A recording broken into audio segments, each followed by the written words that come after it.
انا سمعت اشاعة كده بتقول ان الفراخ البلدي لما تتشوي بتنشف، والحقيقة غير كده خالص. النهاردة هقول لكم ازاي نعمل فراخ بلدي مشوية وتطلع طرية وطعمها وريحتها في حتة تانية خالص. شوية تركات بسيطة وعلى الكيس الحراري وهتطلع احلى فراخ مشوية. وعشان توصلوا لنتيجة حلوة قوي للفراخ اعملوا لها محلول اقل وقت ليه ساعتين، والافضل ان انتوا تبيتوها في التلاجة ليلة كاملة. كان مية وعليها كوباية ملح، كوباية سكر، شرايح ليمون، وده الاساسي. ممكن بقى تضيفوا اي منكهات، انا كنت حاطة قرنفل وحبهان ورق لورا عود قرفة. اي حاجه من دي عندكم تقدروا تحطوها او تستغنوا عنها وتستكفوا بالملح والسكر وشرايح الليمون وبس.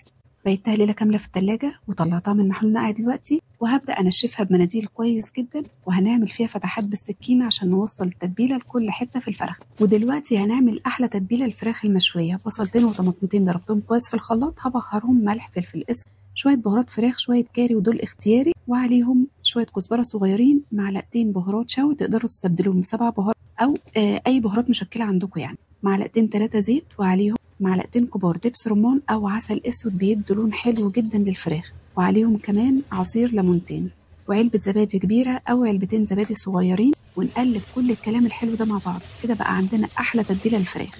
كده جاهزين نتبل الفراخ. هننزل بالتتبيله دي على الفراخ ونتبلها كويس جدا، وندخل التتبيله في الفتحات اللي احنا عملناها. ممكن بقى نحطها زي ما هي كده نحفظها في الفريزر، او نشوي على طول، او لو عندنا وقت ممكن نحطها في التلاجة شويه تتشرب كده التتبيله وتبقى طعمها احلى.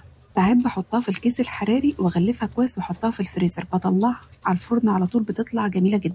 سبتها ساعتين في التلاجة. تعالوا بقى لأهم خطوة عشان الجلد بتاع الفراخ ما يلزقش في الكيس وتطلع شكلها وحش جدا. هنعفر الأكياس الحرارية بمعلقة دقيق. نحط كده معلقة دقيق نعفر بيها الكيس ونفضيها، وبعد كده نحط فيها الفرخ ونقفلها بالرباط اللي بيجي مع الأكياس دي، ونعمل كام فتحة كده في الكيس عشان ما يتنفخش جوه ونحطها في الصينية مع شوية مية مغلية وندخلها على فرن سخن على طول. بتاخد حوالي من ساعة لساعة وربع في الفرن. طلعتها من الفرن بعد ساعة ودي كانت النتيجة. شايفين لونها حلو ازاي؟ هفتح الاكياس واديها كده كمان تحت الشوايه شويه، لان عايزه لونها يبقى احلى من كده. في جزء خارج اوردر وفي جزء هناكله احنا في البيت. فانا كده فتحتها وهدخلها تحت الشوايه، ودلوقتي خرجتها مع حته فحمه حلوه بقى كده، نصفيها بشويه زيت ونغطيها، وشموا الريحه بقى واستمتعوا بطعمها تحفه. وهنا كده خلاص فتحت عليها وشلت الفحم، وتعالوا بقى شوفوا قد ايه هي طريه. مش قادره اقول لكم التتبيله طعمها تجنن فيها.